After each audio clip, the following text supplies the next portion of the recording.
Lately, I've been speaking a lot about boundaries and needs and communicating about them. And the other day, this metaphor started to form as a way to think about the importance of communicating what we need and what we expect from others. So I'm going to share that with you now. I want you to just for a minute think about your inner world as a beautiful garden. Picture that in your mind, that all those things that make you you, just represent that in your mind as this beautiful garden. Having boundaries and communicating them is like inviting people into your world, your garden, to witness the beauty there. So it's not only about protecting ourselves, it's also about creating safe ways to let other people in, to really know us and to see us for the beautiful self that is there.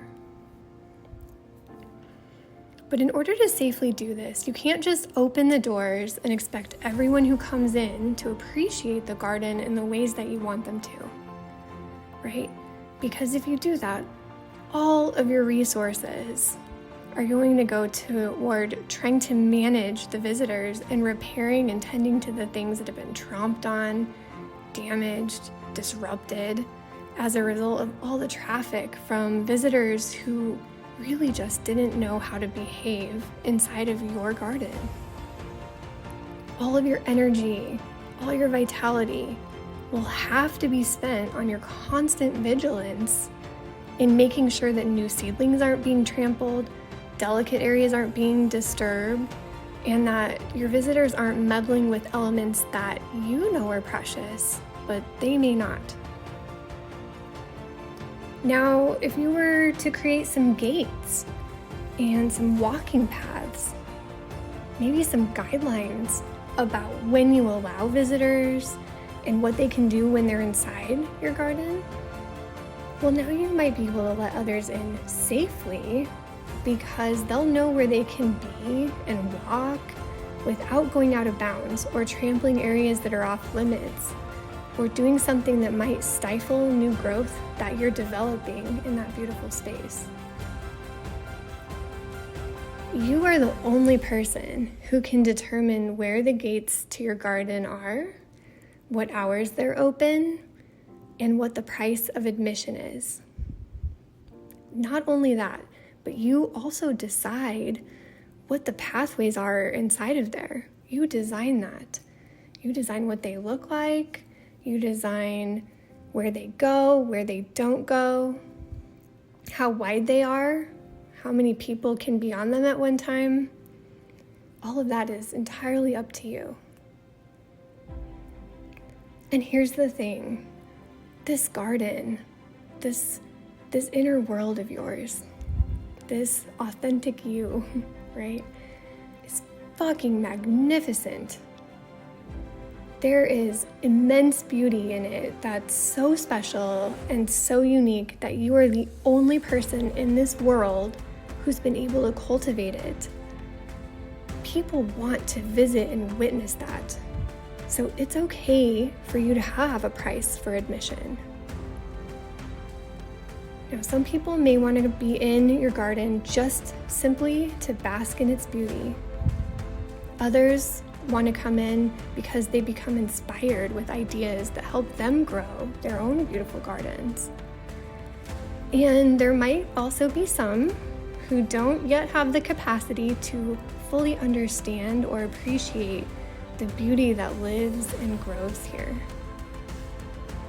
So the gates and the paths and the guidelines help each of these types of visitors know exactly what's expected of them inside of your garden.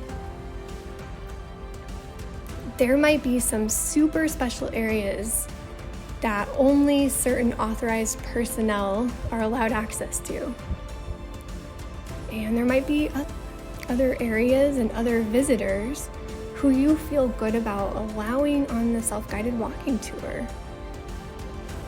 Some others may only have permission to visit a very specific set of areas in the garden, maybe only during certain hours, and perhaps only on a closely monitored guided tour where the rules and the guidelines are continually announced and reiterated and reinforced.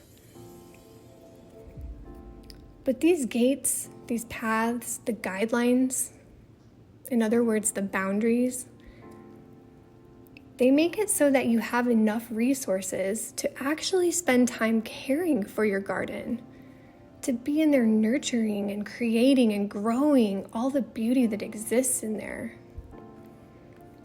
Without any gates and pathways, or not creating clearly posted signs and guidelines, what winds up happening is you either end up being a worn out security guard with no time or energy to actually tend to your garden, or even more devastatingly, you'll be the only person who ever gets to know the true beauty that exists in this beautiful and sacred place.